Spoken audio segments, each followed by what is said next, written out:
Hey guys, today we're gonna do something that we don't usually do yet, and that is we're gonna rank Roman emperors in a tier list. I might do more like leader tier lists or other civilizations later, but for now this is the first we're gonna do. So I'm not actually gonna rate all of these. That's way too much. But rather I'm just gonna rate it until this guy, and then I'll show why later. So before we begin, let's see the ranks first. So tier list is like a popular way to rank certain entries, and in this certain one, there are 7 ranks. But they are unrankable, means they're either like hard to rank, like really hard to rank, or they're like irrelevant because some of them did just basically nothing because they were, for example, like killed soon after they became emperor. Oh, by the way, that's the title of Caesar, emperor. And great is the best, really bad is the worst. We're not using the letters like S, A, B in this case, so it's a bit clearer to see which is which. So this is a very confusing topic for most people. I'm gonna explain each emperor quite to some let's say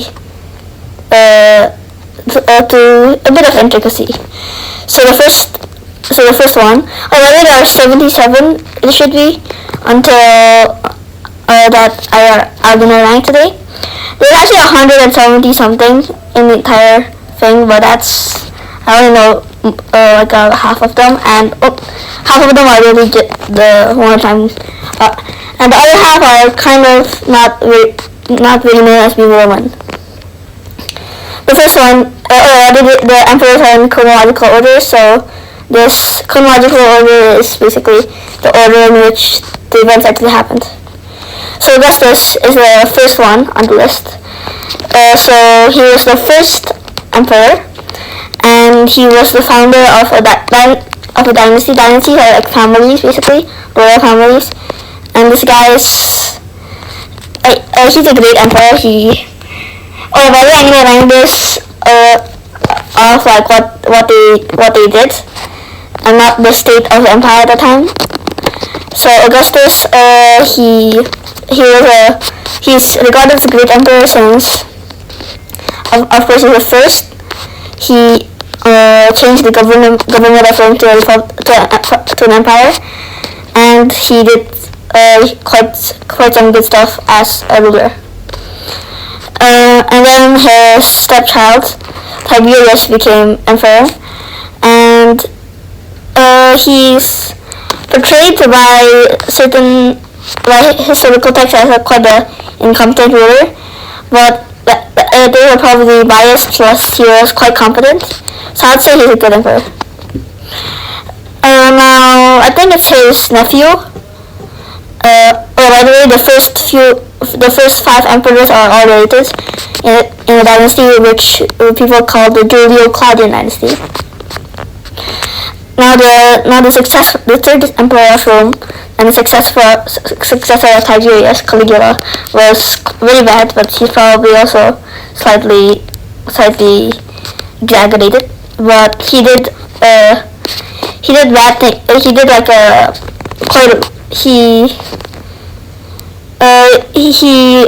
this probably isn't correct, like a correct story, and this is probably just like exaggeration by the historians, but it is said that he made his horse a consul. A consul is like kind of a government figure, but he was popular with people, but he's still a very bad emperor. He also spent an excessive amount of money. Claudius was the 4th emperor. I forgot his exact relation to Caligula.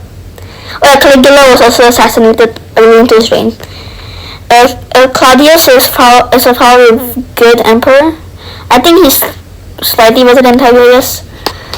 Oh, by the way, the closer the emperor is to like the label here, it means he's better than the better at least in that rank. He was unpopular, but he was more of a stable emperor, and he also expanded the empire. Nero is often portrayed as a insane guy, which probably is true, but there are some over-exaggerations about him, and he did make the city look nice, so I just put him at the bad tier. Now after Nero died in 68 AD, free emperors came, which in a year called the Year of the Four Emperors, that is 69 AD. But they all ruled very short times, as they were defeated by the next emperor, until finally Vespasian defeated the last guy, Vitellius. And he's a great emperor, I guess. He started building the famous Colosseum, and yeah, he was just a popular emperor overall. He also was a general, and I'd say and he also established another dynasty after the Julio-Claudian one, and that is the Flavian dynasty. So very good. Oh, by the way, these three emperors here, Galba, Otho, and Vitellius, is unrankable since their reigns were short, and they basically did nothing before they were killed or overthrown. Titus is the son of Vespasian, the eldest son, and he only ruled 2 years, but he finished the Colosseum. And one of the controversial things he did is that he destroyed the Second Temple of Jerusalem, but he did, and used that for the construction of the Colosseum. He also during his reign, the city of Pompeii was hit by Mount Vesuvius eruption, which destroyed it. But Titus did try to make efforts to relieve the city. I'd say he's a good emperor, below Tiberius. Domitian is another oftenly badly portrayed emperor, and he's the younger son of Vespasian and succeeded Titus after that he died. He's a controversial one too, but he was active and he was popular to some, especially the military. So I'd say he's a good emperor, around the same as that, as his older brother. So after Domitian died, the Senate is like a body of important officials in the government at the time. After Domitian died, they put Nerva, one of their senators, as their emperor, and he only ruled 2 years. So but the thing he did that's really significant is he didn't put his own biological heir as successor, but rather he put the candidate of the most skill, that is one of his that is Trajan, the person who would be after him as emperor. He didn't do that much himself, and he was quite old when he became emperor. And I'd say he's just a good emperor. But although he was he didn't really do that much that's important besides putting Trajan as emperor. So after he died, Trajan became the emperor. He was known to the Romans as the Optimus Princeps, basically meaning the best emperor. And the reason, by the way, Princeps actually means first among equals, but it's basically a rebranding of the title of emperor. So Trajan I don't think he had any familial ties with Nerva, but he was a really good emperor. He was from Spain, modern-day Spain, before it was called Hispania. He expanded the empire to its peak. He initiated building projects, and he was of course really popular.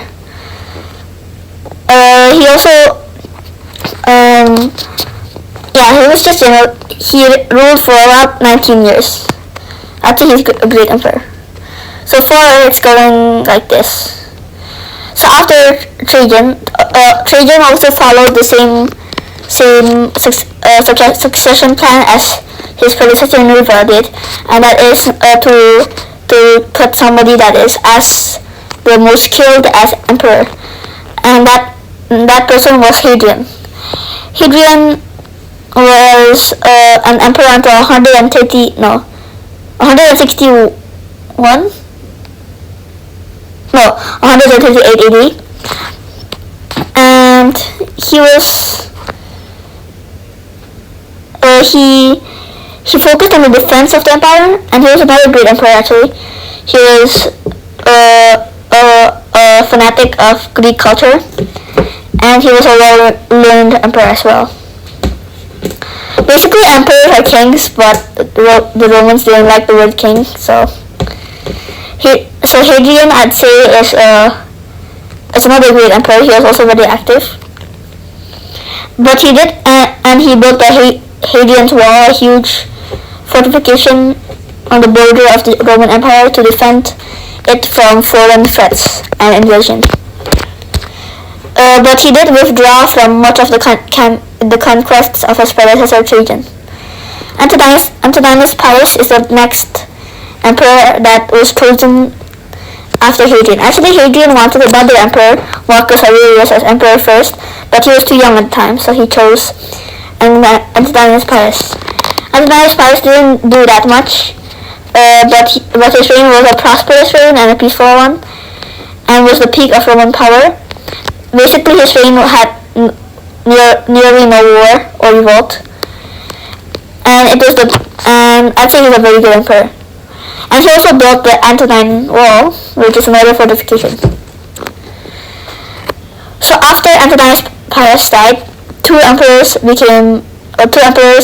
were stepped up, and that is Marcus Aurelius and Lucius Verus. Marcus Aurelius and Lucius Verus were stepbrothers, and Lucius Verus ruled from 161 to 169 AD. By the way, Antoninus Pius died in 161 AD.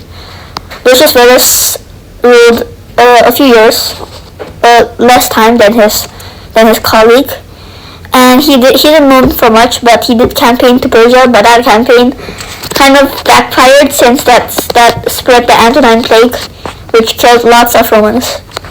But other than his faults, I'd say he's a mediocre emperor. His colleague Marcus Aurelius ruled 19 years from 161 to 180 AD. And he is the last emperor to be chosen by his successor from skill rather than family. And I'd say he would be a great emperor, but he did make one major blunder in his life, and that is choosing his own son Commodus as emperor. But outside of that, he was a Stoic philosopher too. He was devoted in defending the empire from a tribe called the Marcomanni, and he almost even established a Roman control there. And he kept the empire quite stable, so I'd say he's a very good emperor, the best of the very good emperors. So since Nerva, all the emperors have been chosen from skill and talent by the last one, and this resulted in the era called the Five Good Emperors, where there are 5 good emperors, that is Nerva, Trajan, Hadrian, Antoninus Pius, and Marcus Aurelius. But after Marcus Aurelius died, his son Commodus became emperor, and this is where the Roman Empire starts to go down. Commodus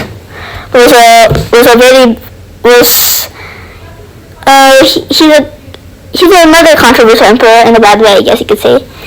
He wasn't really interested in administrating the empire, and for the first few years he was a puppet, meaning that he was being controlled by other figures. But his reign was disastrous, but it was likely that that it is quite exaggerated by the historians who were unfriendly to him. So that he was a bad emperor. After Commodus died, a period of unrest came called the Year of the Five Emperors, in which a few emperors became claimed the throne, but then were overthrown very soon.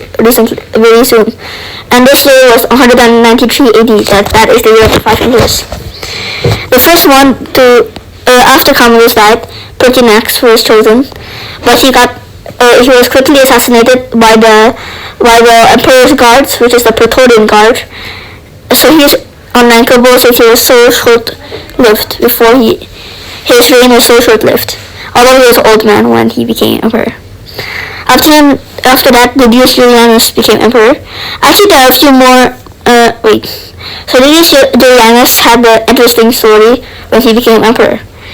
So after the death of Pertinax, I believe, basically the Roman Empire, the title of the Roman Emperor went into auction, and you could actually buy it. And this guy actually bought it, and he became emperor, but then he was assassinated, so he was unrankable. After him, a few other emperors actually claimed the throne, but their reigns were also short-lived. But finally, somebody ruled that will be quite much more stable, and that is Septimius Severus.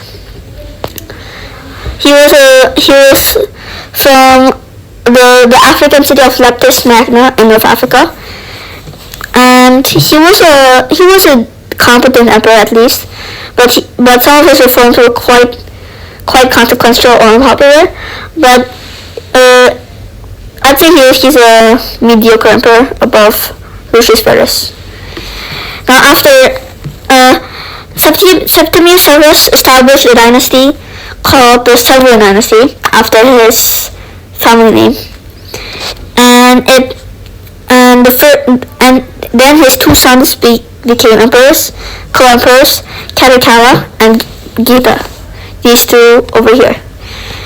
Caracalla was quite the brutal emperor, to say the least. He actually murdered his brother, and his reforms were quite controversial too. I'd say he's a very bad emperor. I'd say Geta is irrelevant.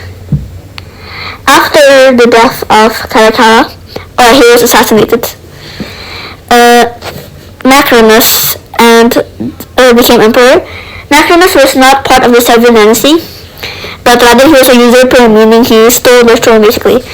Macrinus was a mediocre emperor, and he shared the throne with his son Diademian, which was quite irrelevant.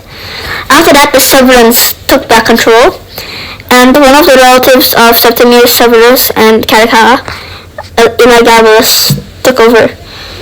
He did a lot of controversial things, to say the least, and he also neglected the Roman culture, and also he was a puppet anyway, so he's a very bad emperor.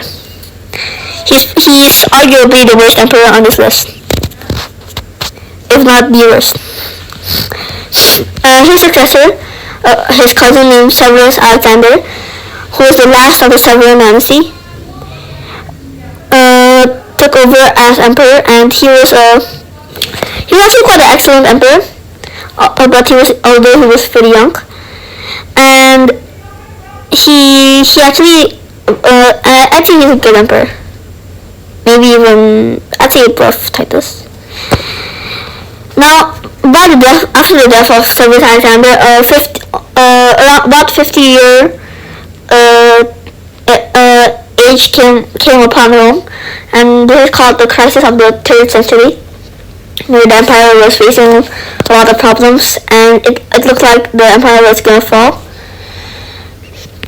And the first emperor in the crisis was Maximinus Flax.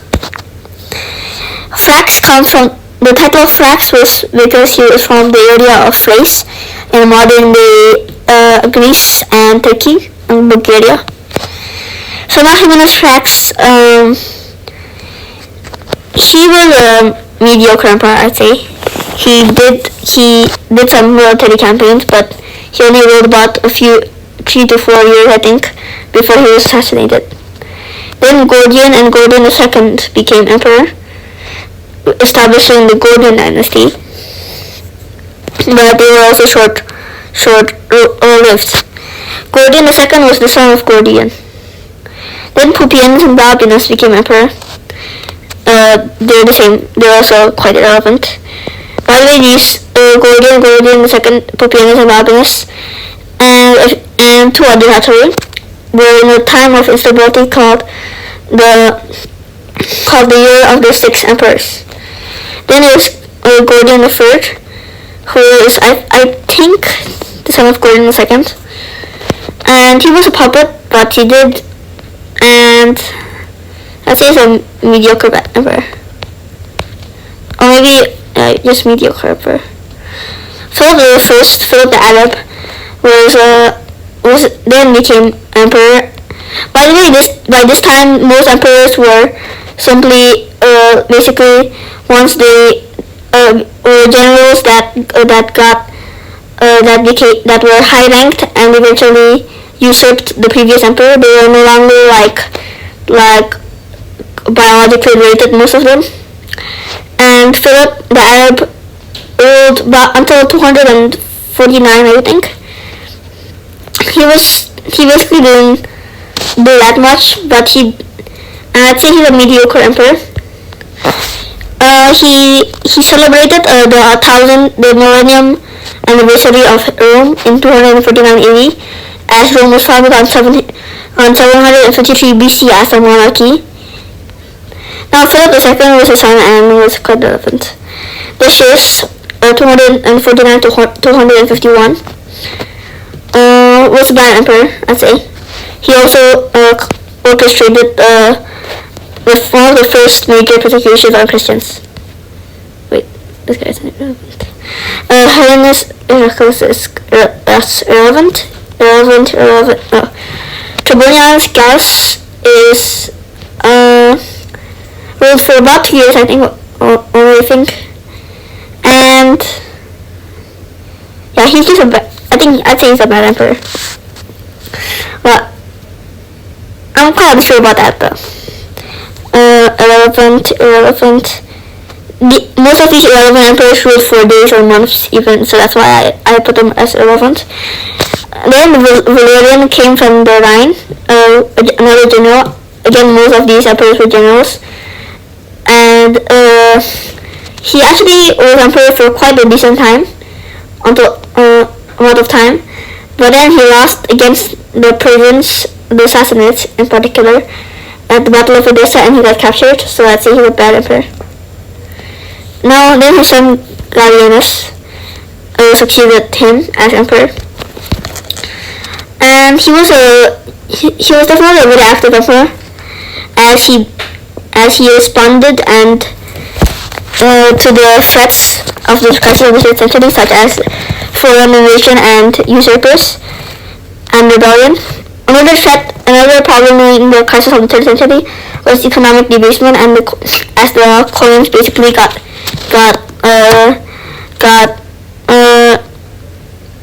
inflated, and their value got lower, I think, actually. But although he did respond quite well, it wasn't that enough, and I think he was just a good emperor. Above Nerva. And Gallienus was the only emperor during this time to rule more than 10 years. He ruled 15 years, as he also co-ruled his father Valerian. Claudius II was an emperor between 268 to I think it's 268 to 270, and he was a part of the Gordian dynasty actually. Although he was quite long after the other Gordian rulers. Claudius II responded to most of the threats and defeated the Goths, gaining the title Gothicus. The Goths were a tribe, by the way, that often infiltrated the Roman Empire, and he was a good emperor, I guess. But just being good wasn't enough in this time of instability. But now by this time, the provinces of Syria, Syria, Egypt. Egypt what we later, and Palmyra revolt, becoming the Palmyrene Empire, and basically breaking away from the Roman Empire. The Gallic Empire also broke away in Gallia, which is France, meaning basically that the Roman Empire was fragmenting, and the problems were getting more and more worse, and it looked like the Roman Empire was going to fall. Irrelevant, but Syrian Aurelian, who was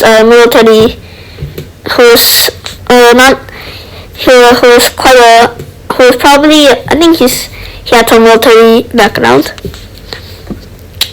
was ascended as emperor in 270 AD, and he destroyed a lot of barbarian threats, and the Palmyrene Empire and the Gallic Empire. I think he was a great emperor.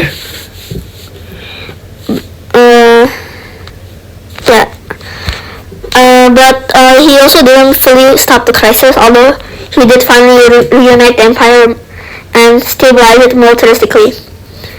But it will be a few more emperors until this will really be accomplished. Tacitus and Sorian were irrelevant, and then Probus was another military made emperor, and he also responded quite well to the crises. I'd say he's a good emperor. After him is Cyrus, who shared his rule with Quirinus and Numerian, who are both quite relevant. Cyrus led a military campaign against the Sassanids, Persians, but he was struck by lightning, so I'd say he's a mediocre emperor. After Cyrus was Diocletian. After Cyrus and Quirinus and Numerian, of course, came Diocletian. Diocletian was the beginning of Diocletian's reign marked the end of the crisis of the 3rd century, and what he did to do so. Diocletian was another military usurper. Diocletian's first idea was to divide. He thought that the empire was way too big for one man to rule, and he divided the empire into two at first, with his colleague Maximian. But then he still thought this was not enough, and he divided it into four, and created a system of rule called the Tetrarchy. The Tetrarchy didn't last long, but and had some success and some failures. He also did enact some reforms to try to, and he did end the crisis of the 3rd century. But he was also quite controversial. Like he did do some bad stuff, such as persecution, the largest persecution in Christian history, church history, at least in the Roman probably history. But in the technical side, I'd say he was a very good emperor, but some of his reforms too failed, so I'd say he's just a good emperor. And he was on the technical side, at least. Maximian was a colleague of Diocletian, but he did ruin the Tetrarchy and kind of fail, or didn't have a very good performance when Diocletian wasn't there. So he's a mediocre emperor. But he did have his impressive moments, to say the least. Valerius was actually the main player behind the persecution of the Christians. He also made shook the stability of the Tetrarchy, and he was one of the Tetrarchs that Diocletian chose. Probably just, I'd say he's mediocre. Constantius I was one of the tetrarchs that Maximian chose to rule one of the quarters of the empire. A tetrarch is a ruler of a quarter. Constantius was a military man, and I'd say he's like just right next to Maximian. Severus II, don't know much, but I think he's just next to these. But some of the tetrarchs are just not as influential. Maxentius. So this is Maximian's son, and he ruled the tetrarchy, a part of the tetrarchy at the time when it started to get like unstable. Diocletian intended it to only be 4, but it became like 5, 6, and 7 even sometimes. And he ruled over a part of Italy. He was a mediocre emperor, though unpopular, but he was eventually defeated by Constantine and died there in the battle. Probably a little mediocre also, but he was quite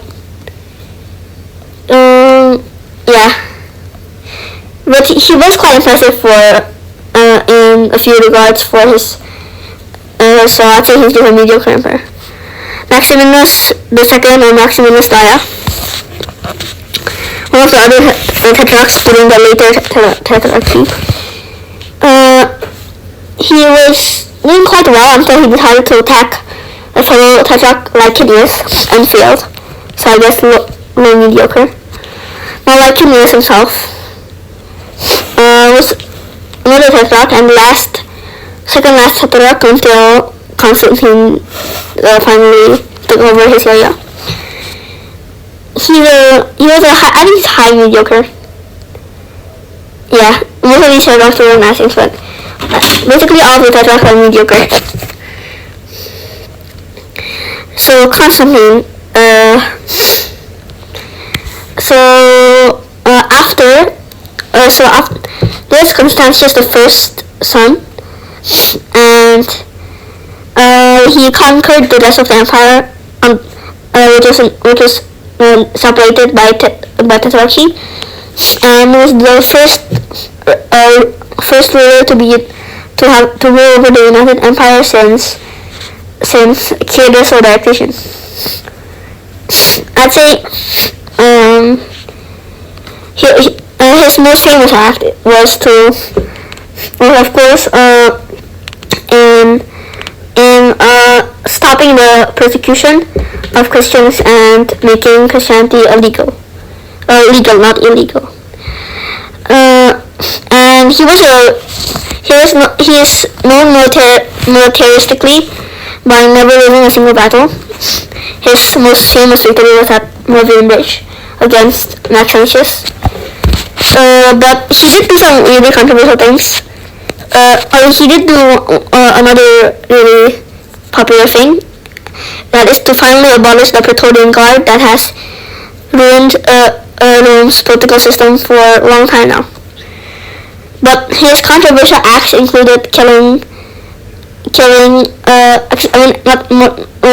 executing some of his family members, probably for something they did, and he also weakened the navy of Rome and weakened the empire by wasting quite some power on civil war. I'd say he's a very good emperor though. Actually, maybe the top are pretty good. And he's also known in history as Constantine the Great, which I don't know exactly why, but yeah, he is quite justifiable to be called great. After Constantine died, he divided the empire into 3 again. That under the rule of his 3 sons, Constantinus II, Constans, and Constantius II. As you see, one thing that Constantine also did is to create the city of Constantinople, which probably makes him a great emperor. I think he's there, yeah. Back to what happened after he died. the empire was divided into 3 parts. That is, in the middle, the west being under the far west being under Constantine II, the central being under Constance, and the far right being under Constantius II. Yes, basically everything that Constantine created was named by him. Namesake was the person himself. Constantius II was a very bad emperor. His probably most embarrassing failure was that he tried to take all the empire under his own rule, but he failed. Constance won against him, and he got killed, I think. I think Constance was a mediocre emperor. And then he was, I think he was overthrown by usurpers. And then Constantius II, and probably he was the heir of Constantine that finally reunited the empire at the end. And I think he's high mediocre, or maybe low good. So the usurper that overthrew him was Maxentius, and I'd say he's just irrelevant because he was soon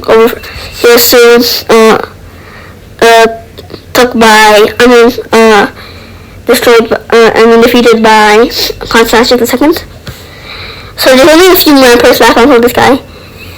So Britannia was probably unrankable usurper.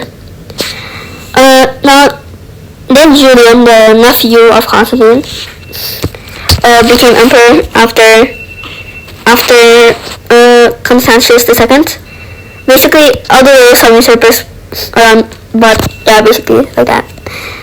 There were some usurpers around and after the time of Constantius II, but in the end, Julian became emperor and ruled until 363 AD. Julian is an interesting figure. He is known to history as Julian the Apostate. He tried to restore paganism, which is the belief of like uncivilized gods, such as like Roman gods, like Roman mythology, back to as the state religion.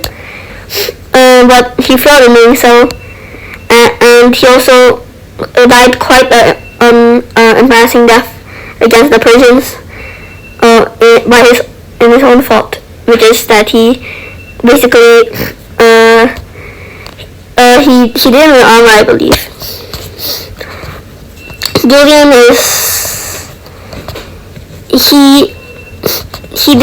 he was a competent emperor though, so maybe a little good.